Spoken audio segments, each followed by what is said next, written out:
I thought of a little abbreviation that is, for me, kind of the jazz umbrella that I think will be easy for you all to remember because it's MCI. So what I think of as jazz is it's about melody, and I'll unpack these a little bit, but start with this. Melody,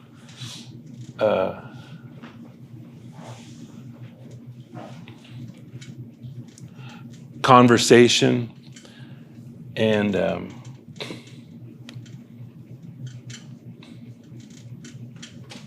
introspection. So I'll come back to the mic.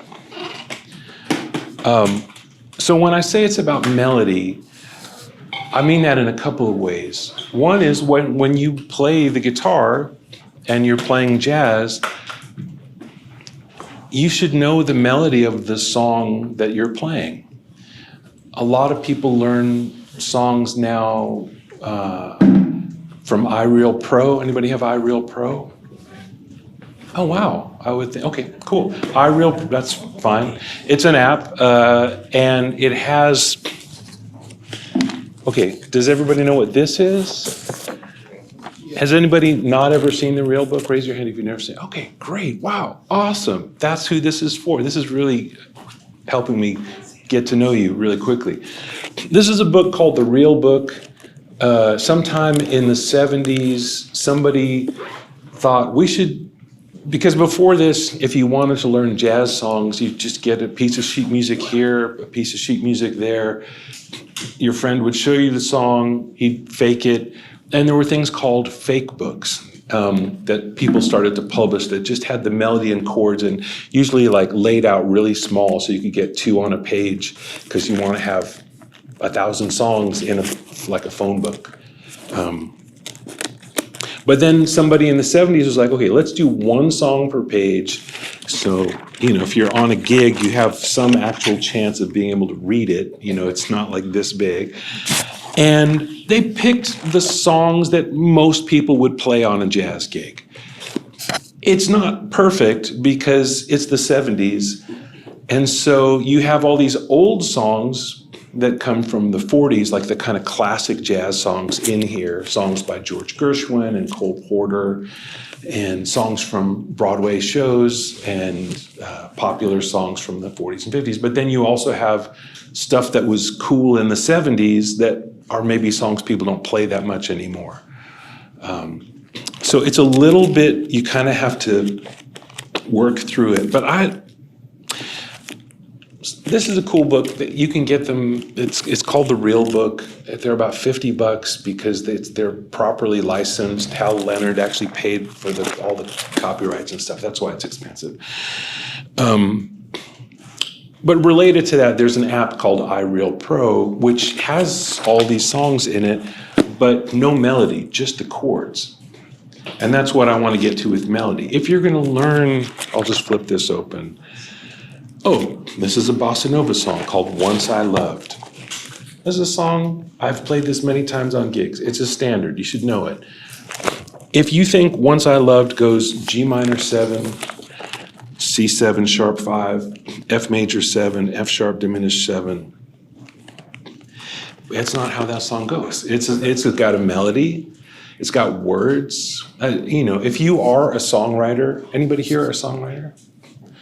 If somebody came up to you after the show and said, man, I love that song of yours. I was really moved by when you went from D to C minor. That was just, I really felt that. Like that's not what we fall in love with. So just when you learn a song, a jazz song, any song, but here we're going to talk about jazz, learn the melody. It's really important. If you can't read music, there's no tab in here. That's fine. Just go on Spotify or wherever you find your music and listen to it and kind of peck it out on the guitar or at least learn to sing it. That's great. Go buy a kazoo, learn to play it on the kazoo, that's fine. But just don't forget that the song is the melody. And then when you improvise, play melodically. Scales are not melodies. So we're going to talk, that'll be really kind of the first chapter, but this is the preamble of today. It's conversation, right? What is your name, sir? Jared. Jared? Cool. What did you have for breakfast today? Eggs and a bagel. Eggs and a bagel. You? I have a cousin, he's allergic to egg. Well, he's not my first cousin. It's like my mom's, I don't ever remember if it's first cousin or second cousin. But anyway, he's allergic to eggs. And one time when we were kids, we went on a camping trip, and he didn't know it, but somebody was making some kind of hash scramble thing, and they put eggs in it. And anyway, we're not having a conversation anymore, right? Yeah. I'm just talking, right? So when we play jazz, that's not what we want to do. There really should be a conversation, So we'll talk a little bit more about that. And introspection really is just about getting to know yourself and what you like. And music is so much about the choices that we make. What notes am I going to include? What notes am I going to leave out? What kind of tone do I want to get? Who's going to play the first solo? Is it the sax player? Is it me? Are we going to trade off, or is it just like you solo, I solo? What other things? What pedals do you want to step on? Anything. But you really have to decide. You can't get it from YouTube. You can't get it from me. You can't get it from Rick Beato. You can't get it from anybody.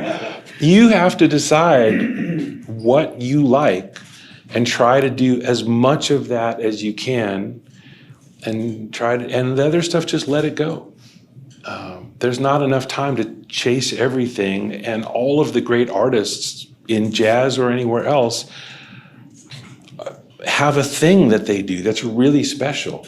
They're not trying to do everything. That's how we know them when we hear them, So just look inside your imagination and remember why you picked up the guitar, what makes you even want to do it, and just do as much of that as possible, and try and be in that headspace as much as you can be, rather than feeling like you're just trying to play catch up all the time with all of the chords and scales and arpeggios and all of the kind of busy work of the guitar. Do you know what I mean? Is that relatable? Anybody feel that way? I feel that way, Okay, cool. So, I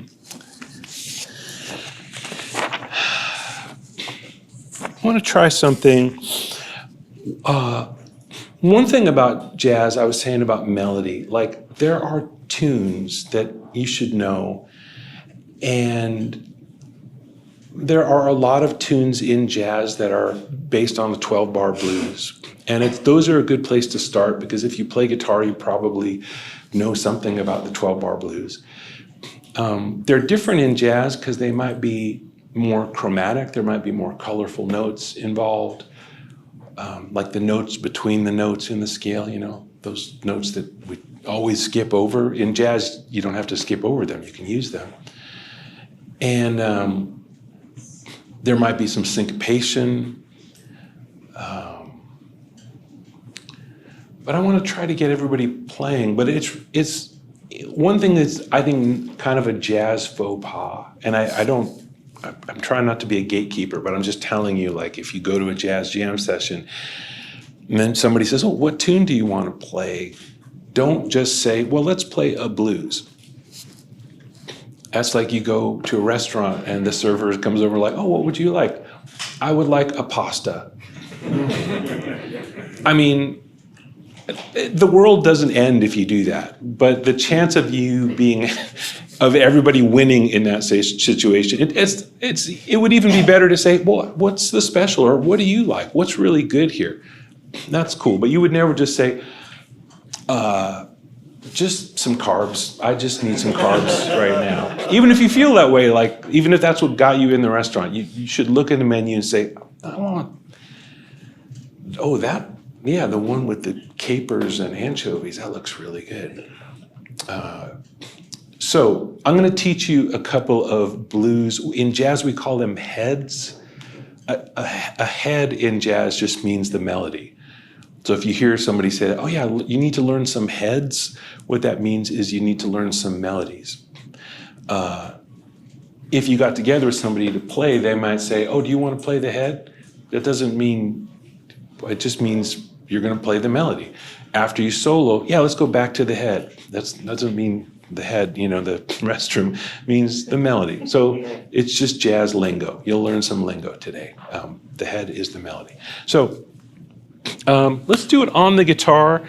If you don't have a guitar or you just don't want to play, that's fine. If you do want to play, there's the opportunity to play.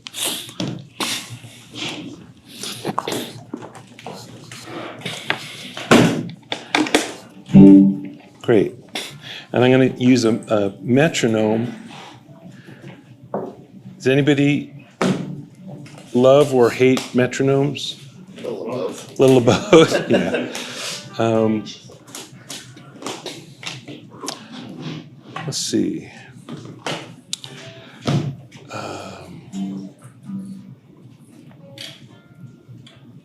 See if this works.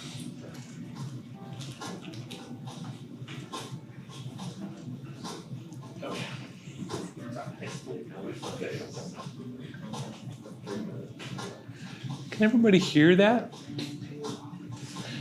Okay. So I'm going to show you a blues by Duke Ellington called C Jam Blues. Sometimes it's also called Duke's Place because somebody wrote lyrics to it, and the lyrics talk about Duke's Place. So Duke's Place, C Jam Blues, same song.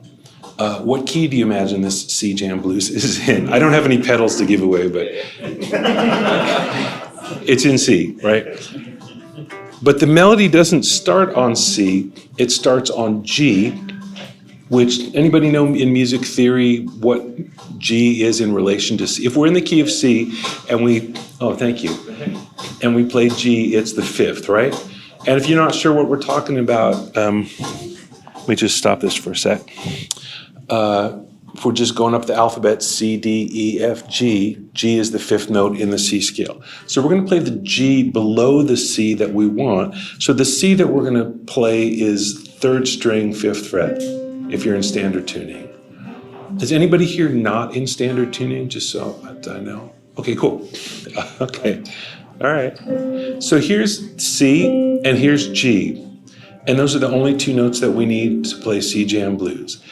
And the rhythm is like this. Let's see. I'll count it off. And I'm not going to play it. I'm just going to sing it, and then we'll do it together. 1, 2, 3, 4. Da da da da da da da da. Now the next time around, I'm going to say the notes. G, G, G, G, G, G, G, C. Okay, now if you're not already playing it, let's try. Here we go. G, G, G, G, G, G, G, C. Wait 2 bars and do it again.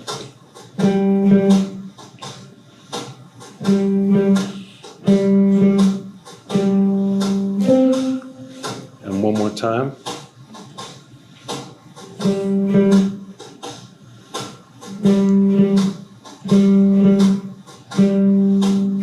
So it's a 12-bar blues. Here's the top. Let's play it again. Here's bar 1, bar 2,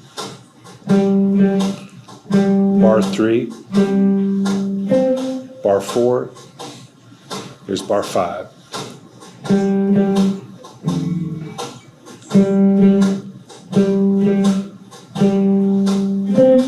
7, bar 8, 2, 3, bar 9.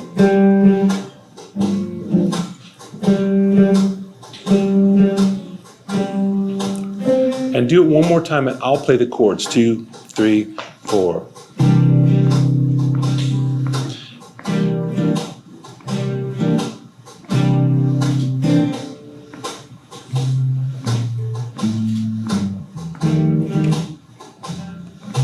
Da da da da da.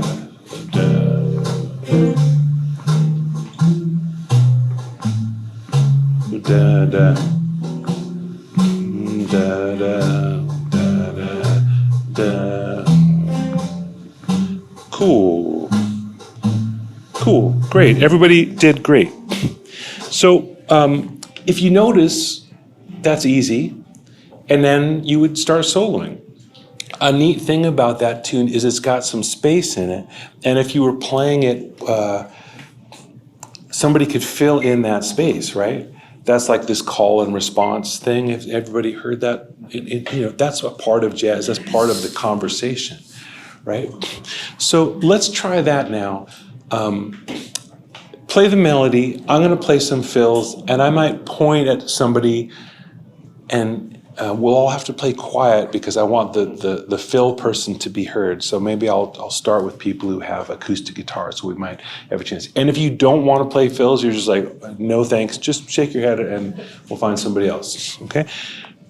Okay.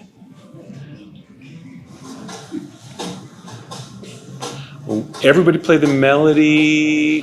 1, 2, 3, 4.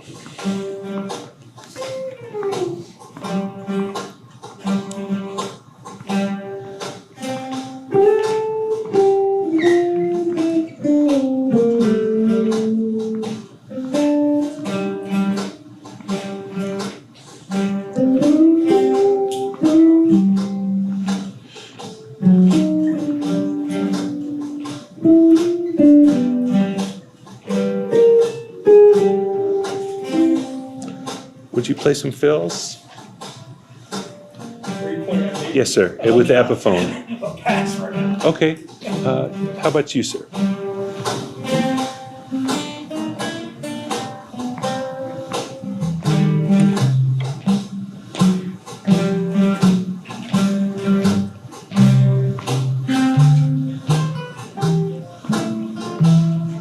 Great.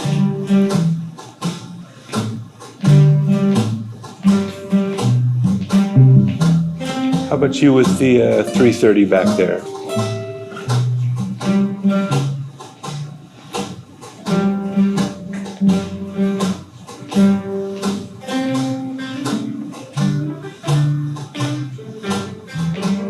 Great.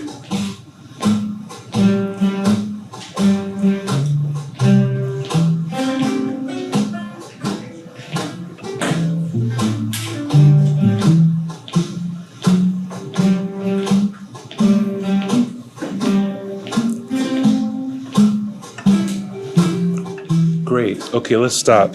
That was so cool. You are all playing jazz now. You're having a conversation, you're listening to each other, you're playing melodically, you're playing it in your way. That's great. Let's learn another head. This is called Blue Monk. It was written by Thelonious Monk.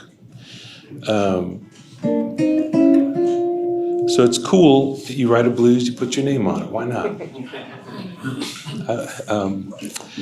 So this one is in B flat. We don't often play blues in B flat at the blues jam session, but at the jazz jam session, B flat is the new G, or E, I guess is what it is. Yeah. So this one is in B flat, but again, the melody doesn't start on B flat. It starts on D. So in the key of B flat, what note is D? Anybody? Third? Yeah, cool. So we're going to go chromatically from the third to the fifth. So everybody just go. So I'm on the second string, the B string, and I'm going chromatically D up to F. So the frets are 3, 4, 5, 6. Great. And then this is the kind of blues. A lot of blues is you stay on the one chord for the first 4 bars. In jazz, we often go to the 4 chord right away. So it's a measure of the 1 chord, then quickly to the 4 chord and back to the 1. Do you know what I mean? Before I say a quick 4, okay. So it goes, then it goes to the 4 and does the same thing. So that chord is E flat. So the chords are B flat, E flat. So everybody just do this. This is the rhythm. 2, 3, 4. Da da da da. Da da da da. Great. And then there's a little kind of dismount phrase that goes like this.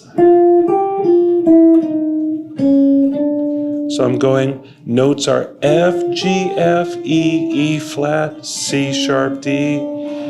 So I'm on the B string, I'm going 6th fret, 3rd fret, back to 6th fret. So ba, ba, ba, and then just chromatically, da, ba, ba, ba, ba. Hold that note a little longer, and then da, da. Okay, so all together, that sounds like this. 2, 3, 4. 3, 4.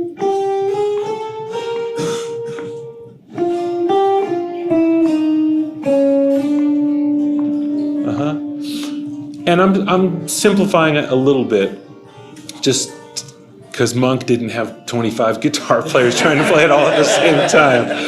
In fact, as far as I know, Monk really didn't play with any guitar players. There's a bootleg recording of him and Charlie Christian jamming at a club in Harlem, but there's no like official records of Monk playing with guitar. So, but I'm trying not to take it personally. Okay, then so that's the first phrase. Second phrase, we start on the 1st string and do this just the same move. And now put your first finger where your pinky was and go up 4 more notes. Right, so that's frets 3, 4, 5, 6, 6, 7, 8, 9. And then go back to that little kind of tongue twister. The hard part's over. Now I'm going to show you the 3rd phrase, because it's a 12-bar blues. It's in 3 4-bar phrases. You're already 2/3 of the way through. And 1, 2, 3. So these are just 2 Fs. I'm playing F on the B string and F on the D string.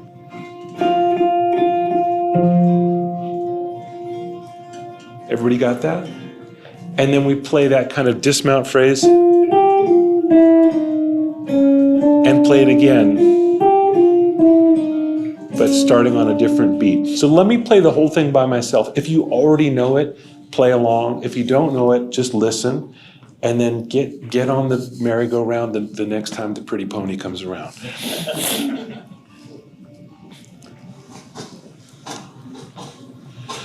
1, 2, 3, 4. You know, hold on. I'm going to actually slow it down a little bit because this is a little trickier.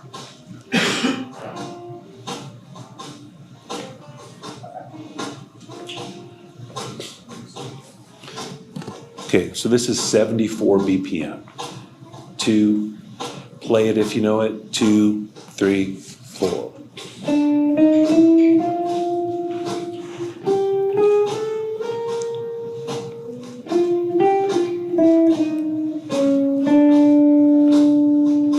Now, 1st string, keep going up, back to the little phrase. The da da da da da.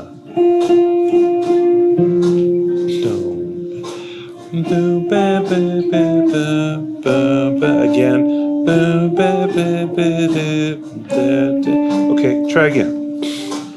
Ba ba ba ba. Ba, ba, ba, ba. Ba, ba, ba, ba, ba.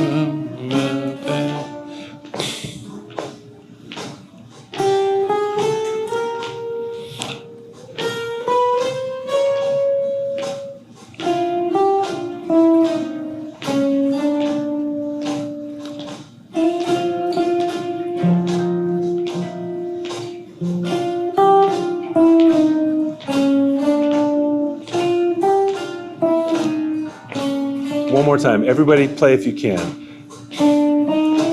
Even if you can't play it perfect, just play what you can.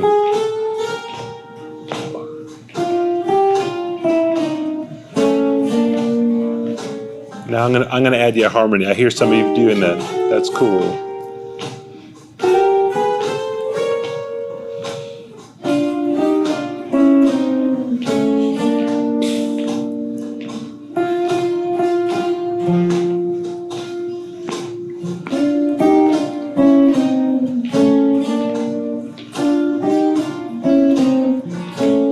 Great, great, great, great, great. This is another one that has space for fills. So since I don't want to put anyone on the spot, raise your hand if you're comfortable filling, and I'll just know that I could point to you. Who are you pointing at? No? I'm good. Thank you. Okay, anybody else? Okay. Yeah? No? Okay, don't want to put anyone on the spot. Okay, so just me and you will play the fills. So you play the first fill, I'll play the second fill, you play the third fill. Everybody else just play melody. 2, Blue Monk, 2, 3, 4.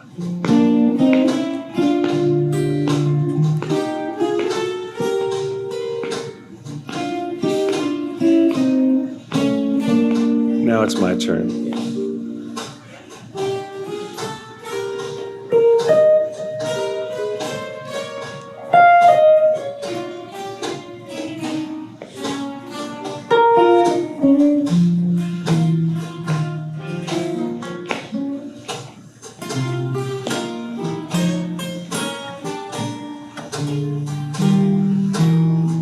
Let's go around one more time. Can you stand up? Now this is my turn. My turn, my turn.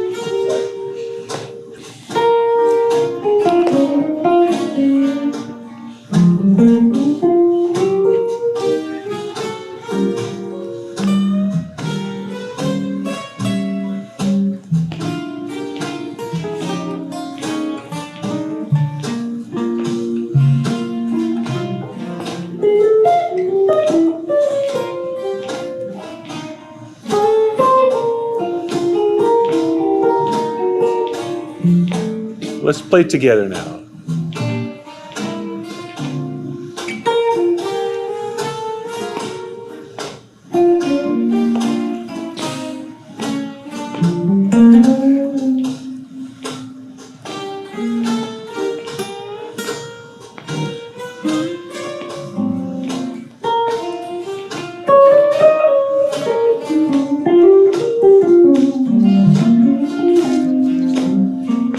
Yeah. Big finished.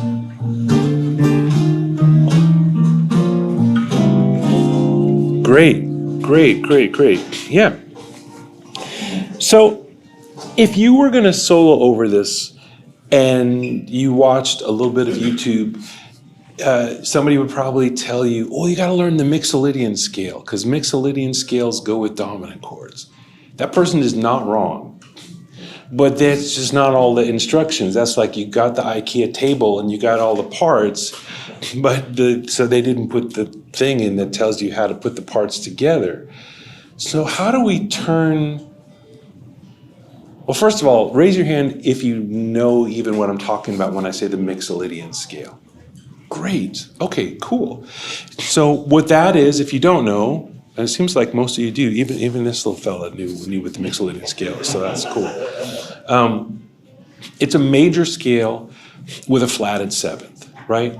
So if we're in B flat, I'm going to play a B flat scale.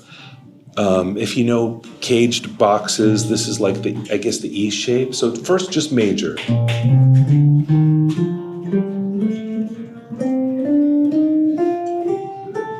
Right? And of those notes, do you know which note is the seventh? Yeah, I'll play it. Raise your hand when I get to the seventh. Okay, so I've got to flat that note. So let's everybody do that together.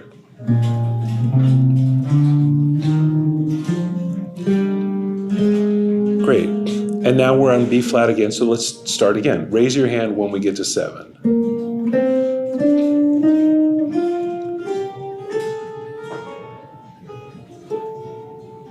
So we've got a flat that note, so it could be here. It's going to be more in the grip. So the whole shebang in 2 octaves, starting on B flat and ending on B flat, is this.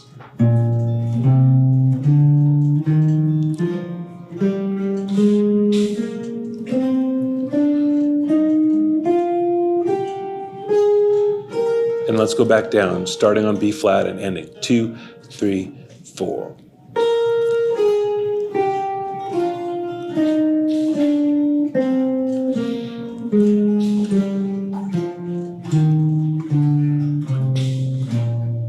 Okay, cool. That would be an appropriate scale. I'm going to just make a little loop here.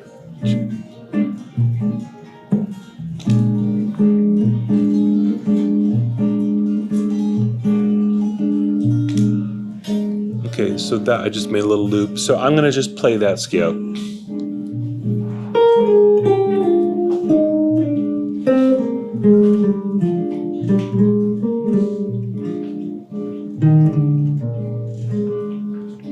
So that's kind of jazzy because I'm not just going from one, you're not just swimming laps where you go, you actually have to make a melody out of that.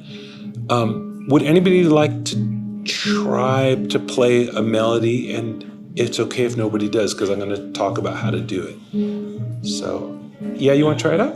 Great. So play a 2-bar phrase and you can play into the first beat of bar 3. What I mean is it would be something like this.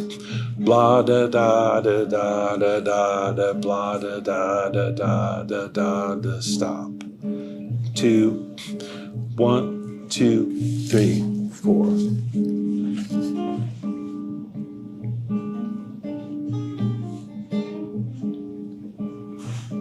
Great. Do it one more time. 2, 3, 4.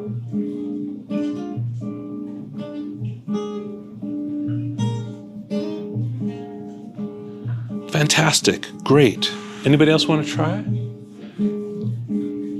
Okay.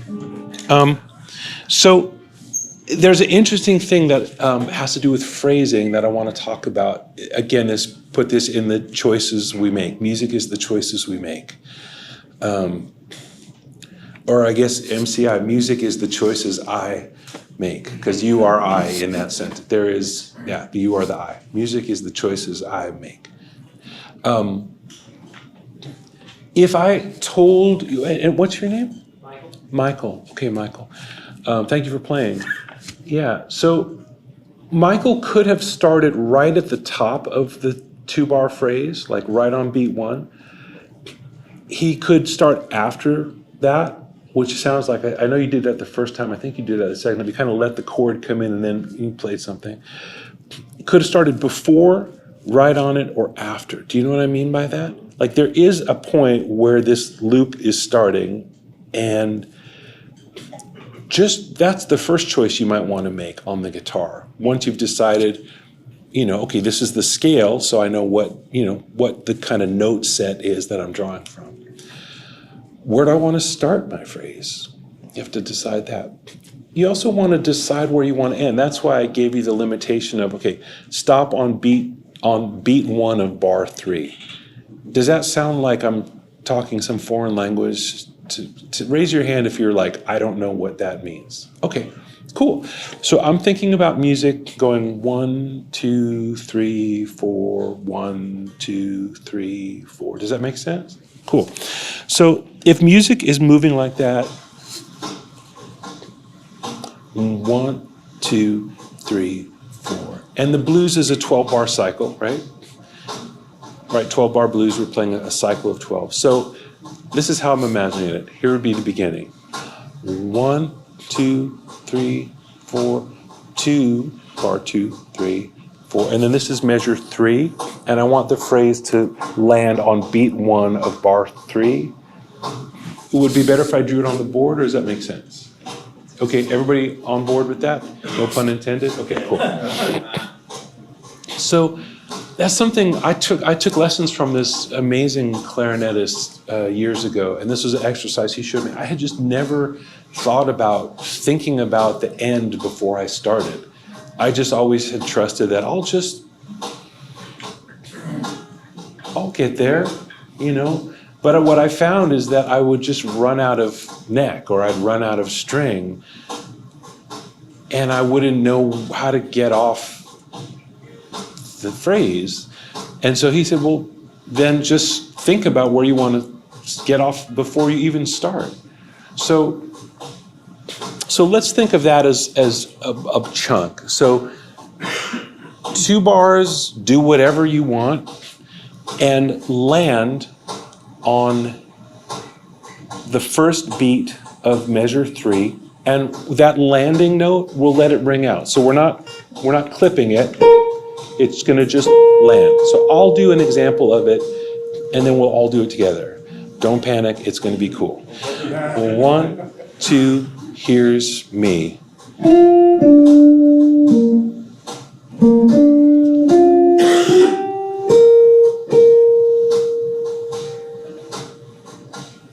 Okay, I didn't even use all the notes from the scale. I was really just using this B-flat triad shape. So let's do that, make it even super simple. So what I'm doing, I'm playing kind of the upper part of a B-flat bar chord. I'm just on strings 4, 3, 2, 1. So it's just, we're really making it real simple, I hope. And everybody can play any notes they want in any order. There's no wrong way to do this exercise, except if you don't end the phrase where we agreed on, then, you know, that's a party foul. So don't do that. Okay, here we go.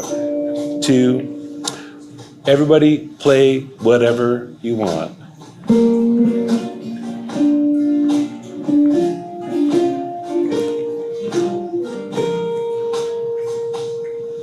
We'll do it again.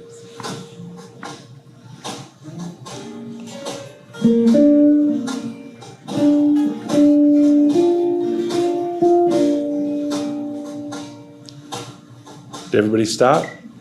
Raise your hand. Be honest. If you didn't stop, who crossed the line? Okay. That's okay. This takes practice. It seems like the kind of thing that when I explain it, you're like, really? I drove 2 hours to count to 3? Like, really? But yeah, really, like this is important.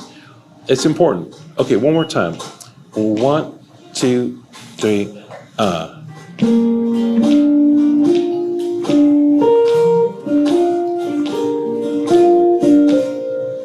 Cool. I chose a note that wasn't in there, but that's okay. Great. So now we're going to do the same thing, but instead of B flat major, we're going to play B flat minor. So it's, and the reason we're going to B flat minor, no, that's E flat minor that you're playing. So B flat minor is just, yeah. And you might think, why are we going to B flat minor? There's no B flat minor in a B flat blues. It's because the 1 minor is related to the 4 dominant. So just listen for a sec. Here's B flat minor. Here's E flat 7. So here's the major sound. Here's the minor sound. Here's the 4 dominant. So when the chord changes from the 1 to the 4, we are going to play off the minor. So just watch me do it, and then we'll do it together. 1, 2, 3, 4.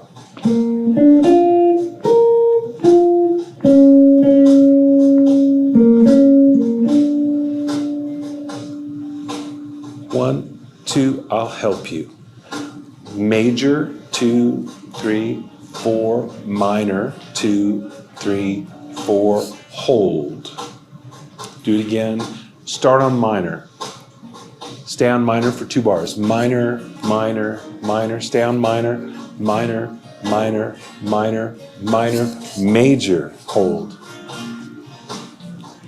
And now this would be the 5 chord. So major. Yeah, I hear somebody's getting sophisticated, and that's cool. And then back to hold.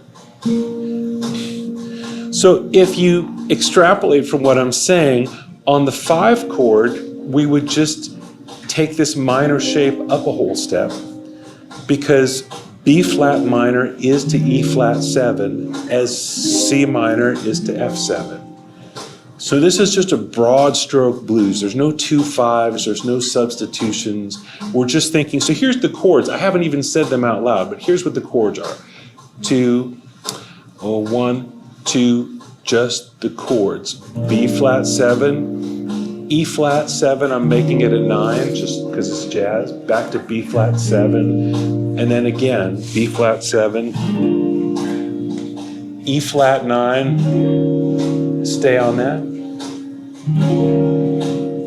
Back to B flat 7, stay on that. And now F7 or F9, stay on that.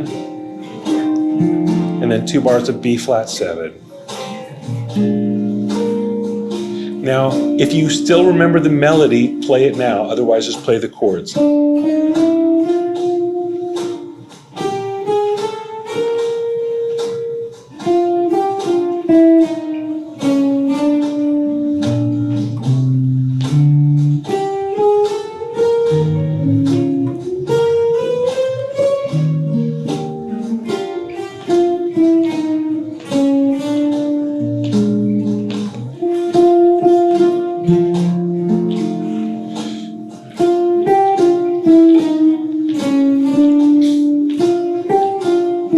Now improvise and I'll yell out major and minor. So B flat major, B flat minor, B flat major, hold. Hold. B flat minor. Stay on the minor, major and hold. C minor for 2 bars. B flat major and hold. Let's do that all one more time. So you can play the melody or improvise or play chords. Major, minor, major and hold. And the chords as they go by right now are E flat 7, stay on it, B flat 7,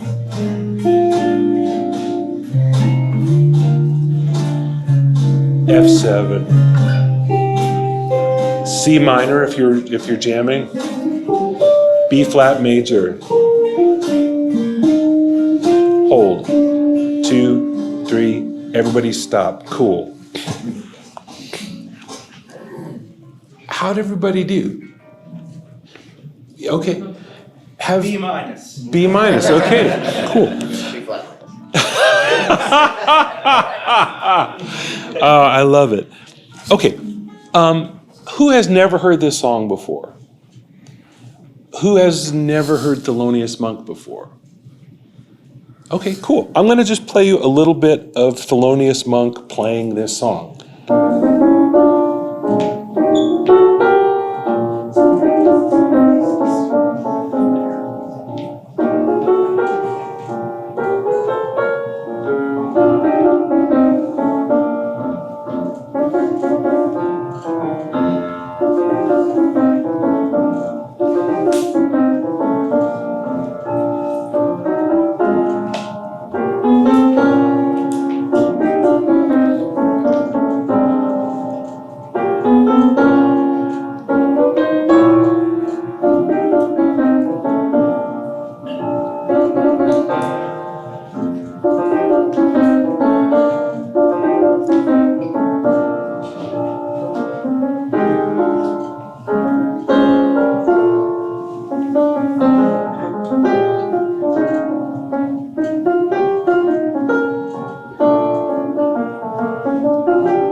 Okay, I'm going to stop there. It goes on for another minute and a half.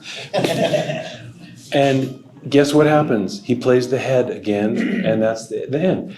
But a cool thing I love about this recording is it's really playful, but it's also really rhythmic. Like I saw some toes tapping. He's by himself. There's no drummer. There's no bass player, but he's playing in a way that you feel the forward momentum, right? And then he gets to like that third or fourth time around the blues, and he has this new theme. Do do do do do do do do do. I'm paraphrasing, but it's something that once he starts the idea, he finishes it. It didn't sound scaly, or I didn't feel listening to that like I'm at a music college walking down the hall and somebody's in the practice room. That feels like somebody's really like doing something. So I know it's like easy for me to stand here and go, well, just do that. I know.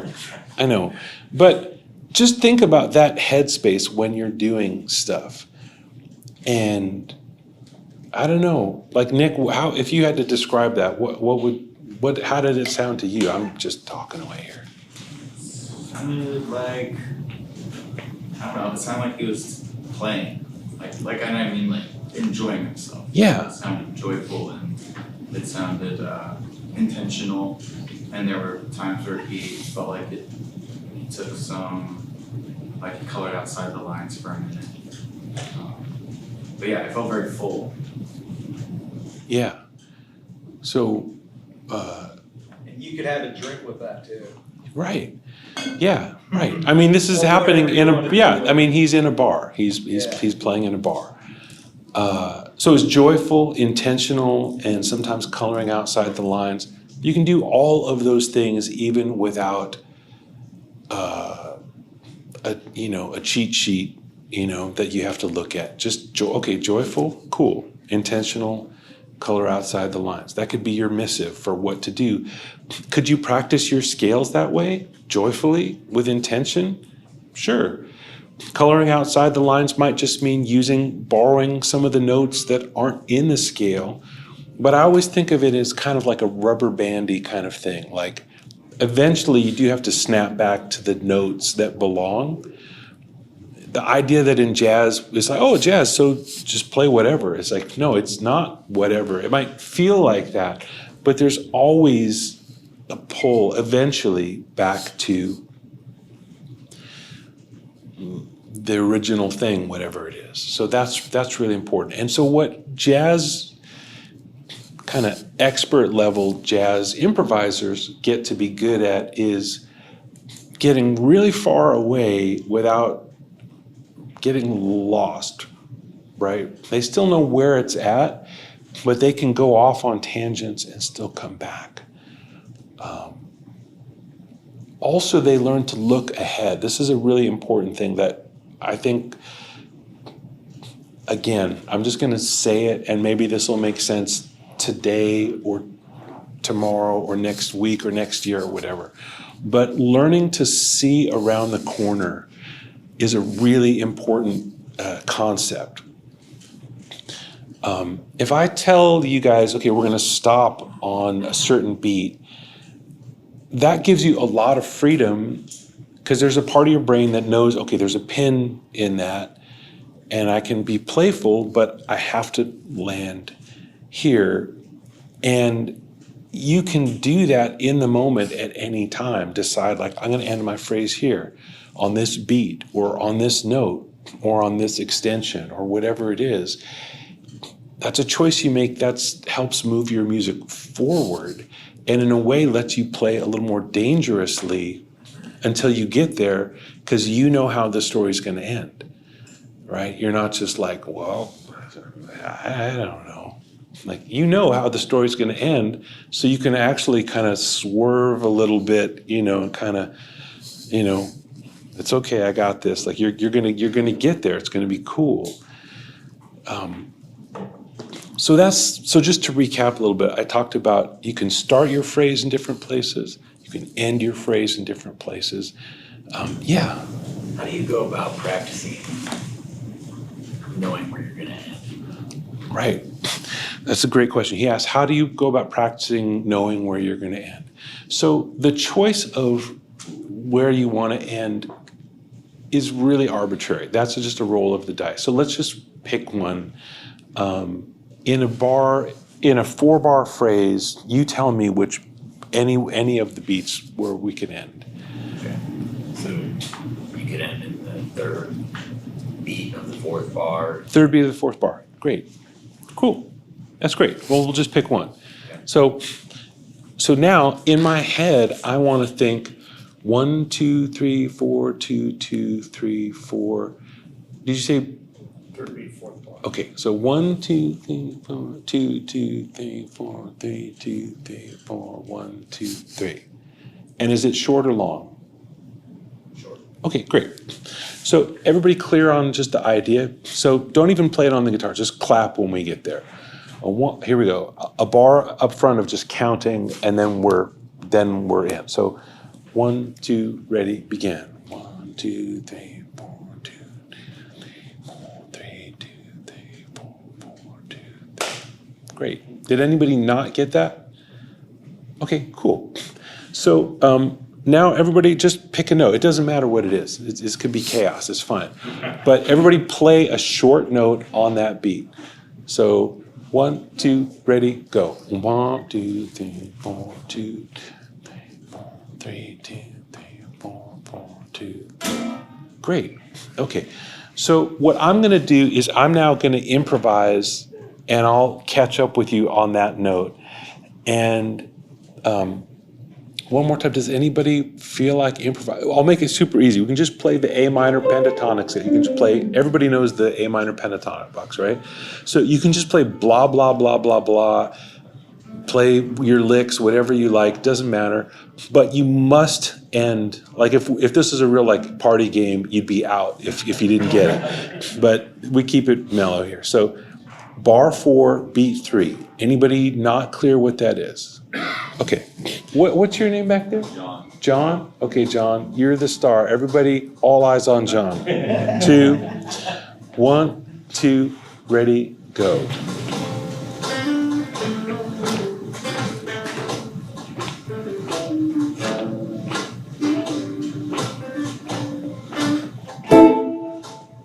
Cool. Did you get it? No, I lost track. Okay. This takes practice. When you first start doing this, I would advise that you just do it with a 1-bar phrase and get comfortable pinning it anywhere within that 1-bar phrase. When you can do that without too much brain, whatever, make it a 2-bar phrase, then make it a 4-bar phrase. So let's try it again. John, you're sometimes in life there are second chances. Oh, here we go. 1, 2, ready, go.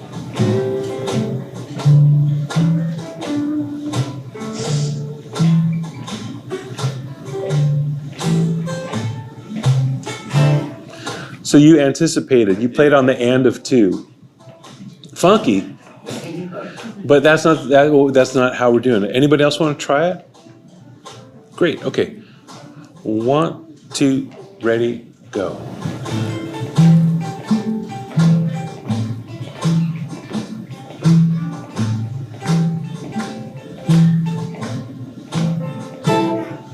Did you get it? I think I did it a bar 2 or 3. Okay. What's your name? Ed? Okay, one more time, Ed. Here we go. 1, 2, ready, begin.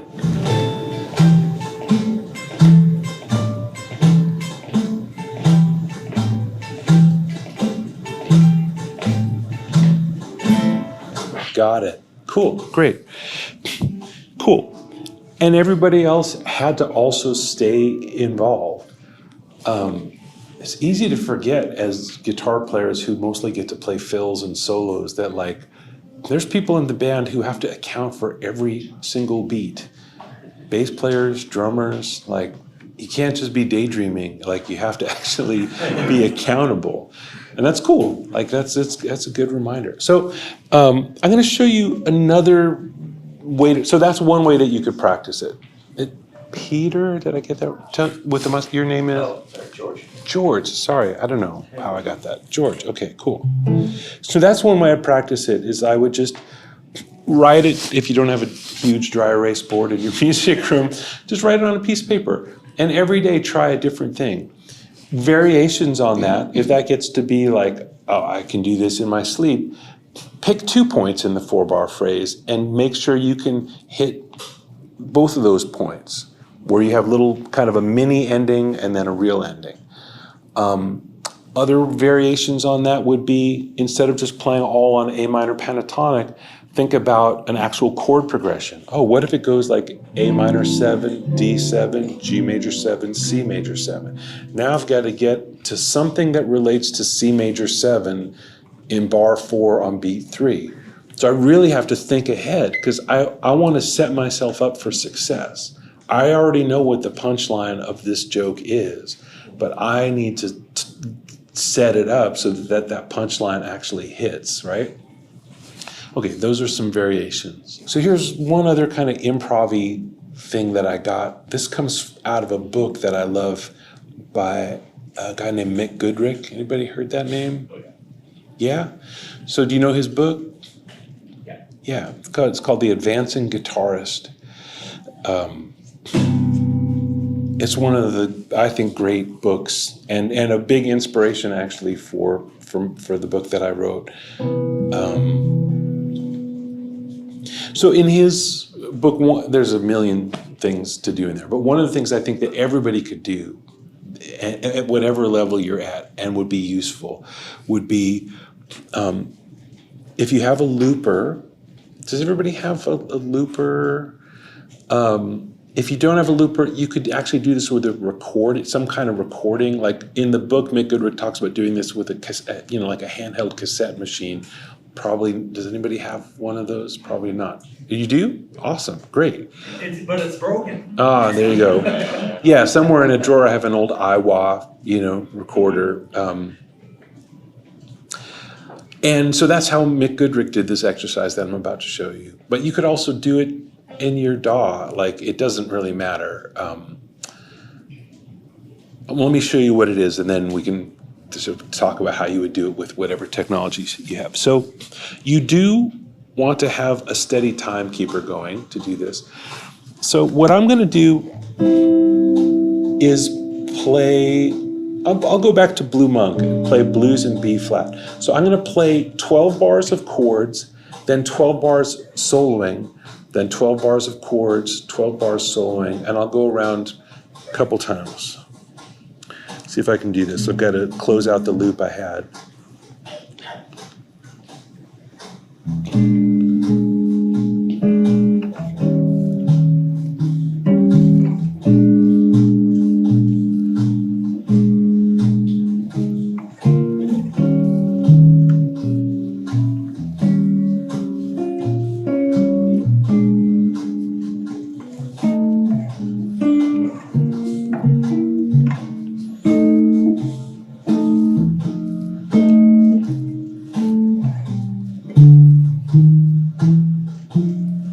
Soloing.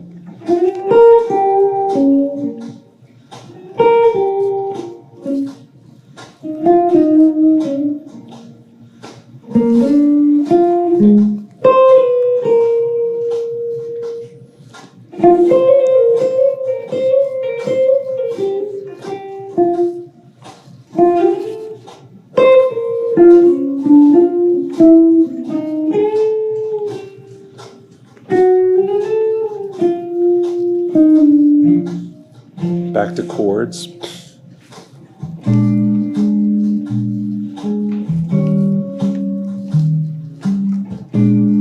And I don't know how, if this looper will let me just keep going, but I'm gonna just cross my fingers. Anybody know how long a ditto can go? A few minutes.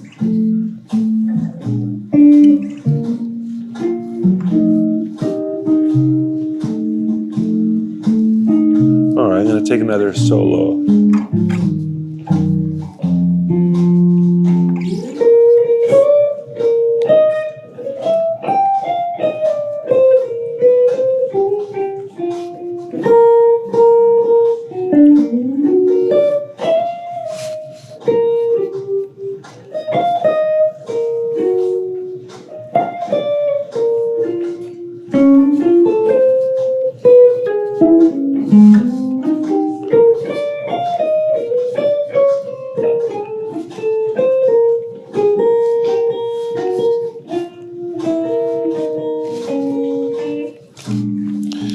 Okay, so what I'm going to try to do now is just do that part I didn't do before. So here's the 4 chord.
Okay, what would be the possible point of doing something like that at home?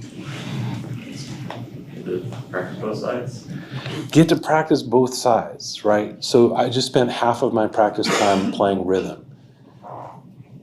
You should do that, because on a gig, you're going to play probably more than half the time play rhythm, and we all forget to practice rhythm. What's another possible valuable reason that might be a valuable use of time? Timing and stuff. Yeah, working on your timing. Yeah, feel, it has to. Where to end that phrase. Right, where to end that phrase. Now, instead of just 4 bars, we actually have to think kind of 12 bars ahead, because I don't know a lot, but I know that in 12 bars, I have to switch hats. So I don't want to play something that just goes on into oblivion. I've got to get in, say something, and get out, and then switch gears. What else? Well, you're building that instinct of trading off to the other people, so it's not something you have to freak out about in the moment. It's just natural if you've practiced it. Right. I mean, best case scenario, you have a guitar buddy that lives, close to you, and you can get together and play. But this is a way to kind of practice sparring by yourself, Yeah. I don't know, anybody? Yeah? Yes, sir. It's a way to screw up in your privacy and figure out, I think the screw ups are the best sources of development, and you learn more from and start creating more out of when you thought you went down the wrong road. You are a poet. That's awesome. Yeah. It's a good, safe place to screw up and learn from it. You're also having to listen to what you sound like, which a lot of us don't do. Because now when that guy's soloing, I have to listen to it. When that guy's playing chords, I have to feel it. Does it feel good? If it doesn't feel good, what can I do to make it feel good? Just practicing with a metronome is not enough. You have and you can't even always trust your own nervous system in the moment to be a good judge of what feels good or doesn't. So it's a chance to record yourself. If you had another tape deck, you could record yourself doing the exercise and then really get some value out of it. But at least in that moment, you're having to listen to what you sound like and try to tap your toe to that person and try to play your solo to that person. And it really gives you good feedback on what you could be working on.